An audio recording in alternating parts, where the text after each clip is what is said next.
Kagrenac's tools, summarized from the Apocrypha by Gilvis Barelo, abbot of Halamayan, and various of the dissident priests.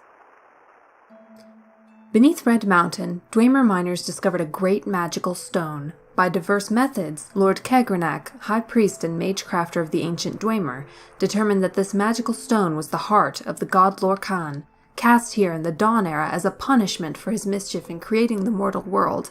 Determined to use its divine powers to create a new god for the exclusive benefit of the Dwemer, Kagrenac forged 3 great enchanted artifacts which are called Kagrenac's tools. Wraithguard is an enchanted gauntlet to protect its wearer from destruction when tapping the heart's power. Sunder is an enchanted hammer to strike the heart and produce the exact volume and quality of the power desired. Keening is an enchanted blade that is used to flay and focus the power that rises from the heart. When Kagrenac used these tools in the heart of the Battle of Red Mountain, no one knows what happened, but the Dwemer race disappeared entirely from the mortal world. Lord Nerevar and Lord Dagoth retrieved these tools and didn't know what to do with them. Nerevar asked Dagoth to guard the tools when he went to consult with his counselors, Vivek, Almexia, and Sotha-Sil. He left and spoke with his 3 counselors, and they decided to return together to Red Mountain to decide what to do. But while Nerevar was gone, Dagoth was tempted and confused by the powers of the tools. When Nerevar and the counselors arrived, he refused to give up the tools, claiming he had sworn to Nerevar to protect them. Then Dagoth fought with Nerevar and the counselors, and was mortally wounded and driven off, and the tools were recovered.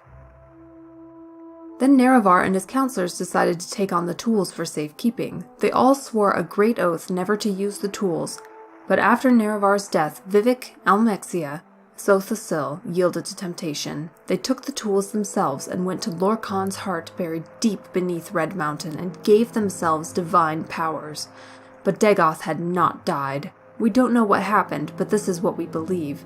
His experiments with Kagrenac's tools had joined him to the heart's divine nature in some way, so that he learned to draw power directly from the heart.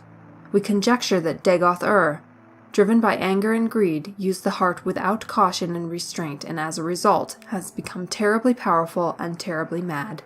But the tribunal showed great care and restraint in their use of the tools, and so they were not driven mad, and they did many good things.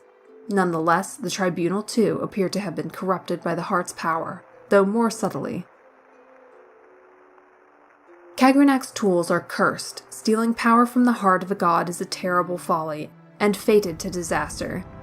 The tribunal is losing its battle to control the power of the heart. They are sustained by the same tainted power that drives Dagoth mad. They grow weak and cannot protect us from Dagoth but even if they could, would we be wise to worship gods such as these?